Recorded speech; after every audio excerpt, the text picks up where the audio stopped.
Livros Universo em Desencanto. Primeiro fascículo da réplica. Página 51. Qual a origem e a formação dos habitantes do vácuo? A origem dos habitantes do vácuo foi uma transformação que houve nesses seres que foram à extinção na primeira degeneração.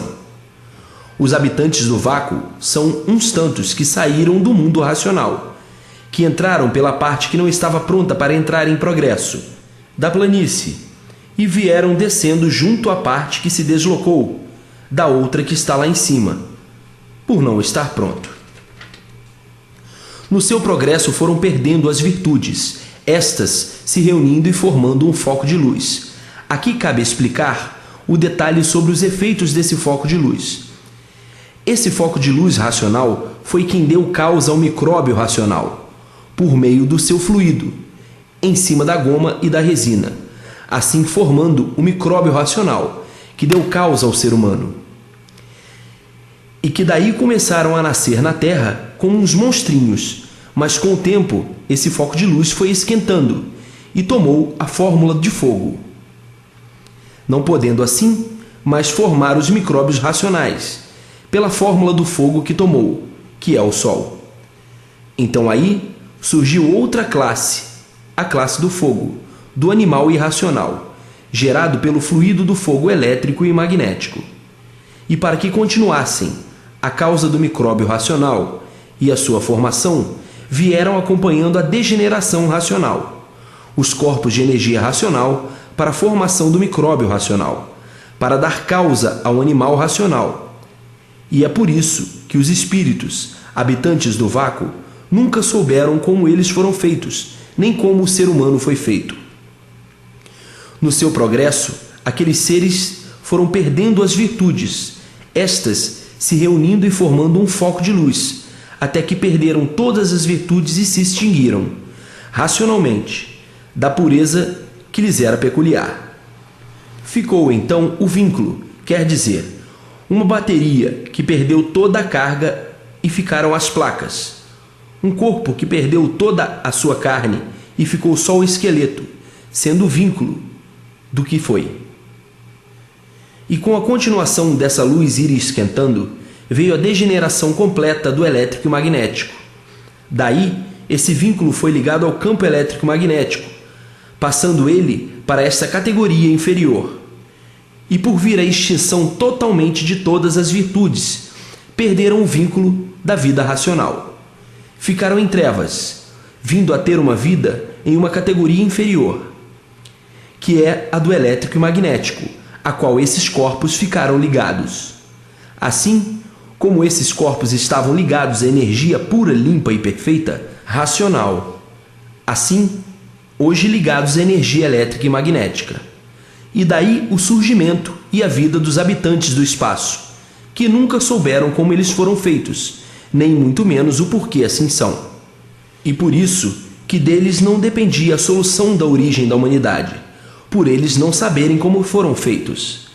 Então, aqui na Terra, ganharam o nome de guias, protetores, orixás, espíritos deste ou daquele, criando aqui na Terra um vasto magistério filosófico e científico, como assim tratamos a magia negra e a magia científica. Magia científica por todas essas imagens serem extraídas da imaginação dos imperfeitos, cheios de defeitos, dos materializados no mundo das experiências, por serem encantados. Qual a diferença de um médium para um aparelho racional? O médium somente conhecia vagamente as energias elétricas e magnéticas, não conhecendo a causa e a origem dessas forças e, consequentemente, a origem e a formação desse mundo. O bloqueio que o médium possuía tornava o seu pensamento limitado, então reagia pelo impulso visual, fazendo tudo aquilo que via os demais fazerem. A oscilação do médium é proveniente das movimentações elétricas e magnéticas, efeitos esses que não atingem o aparelho racional, porque o aparelho racional conhece a sua origem e recebe a orientação do seu mundo de origem, por seu cérebro estar funcionando com a célula racional. Por que o espiritismo sempre foi mantido como uma coisa enigmática e misteriosa? porque nunca deu solução para os mistérios e enigmas, como o ser humano também não.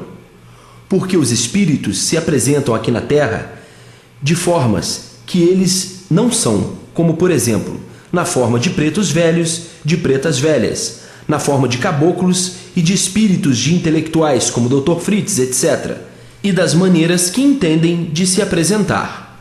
E por se apresentarem de maneiras que não são ou que nunca foram, sempre causaram a multiplicação das indecisões e confusões. Qual é a parte do bem e a parte do mal espiritual? A parte do mal é a influência dos habitantes do elétrico e magnético. A parte do bem é dos habitantes do astral superior. Esta parte do bem já não funciona mais na Terra, por ter acabado a sua missão. Por que o Espiritismo não é o caminho definitivo, ou seja, o caminho certo? Quem admite uma coisa que não conhece a sua origem não pode dizer que está certo, porque não sabe e não conhece a origem daquilo que está admitindo. É o caso dos espíritas. Admitem o sobrenatural sem conhecer a sua origem, sem conhecer a sua causa.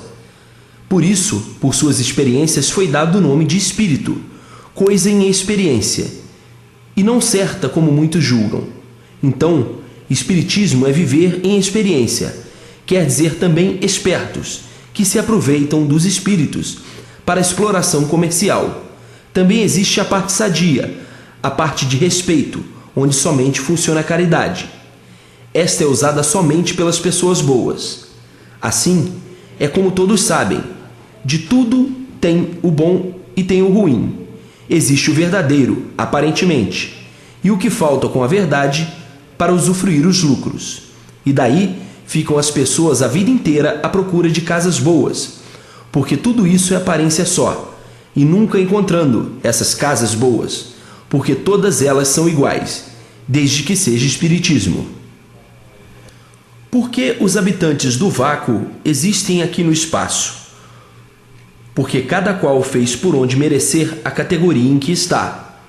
Porque esta degeneração racional é uma hierarquia, começando dos habitantes do astral superior, depois dos planetas, o Sol, a Lua, as estrelas, os habitantes do espaço e depois os animais divididos em duas classes, sendo a categoria uma só, de racional degenerado e de animal racional. Então, cada qual degenerou-se na categoria que fez por onde merecer. No espaço, no mundo espiritual, existe reprodução? Existem dois sexos? O que é que existe aí no espaço? Não existe reprodução nem dois sexos. Os espíritos são de uma categoria de formação diferente da nossa e, por isso, os corpos deles são de energia elétrica e magnética. E a eletricidade, que é uma coisa invisível, não produz filhos, nem muito menos a parte invisível magnética. As pessoas é que imaginam absurdos. Se fosse assim, o Sol, que é um corpo de energia, reproduziria uma infinidade de sóis, fêmea e macho, somente na matéria. No mundo invisível não existem fêmea nem macho.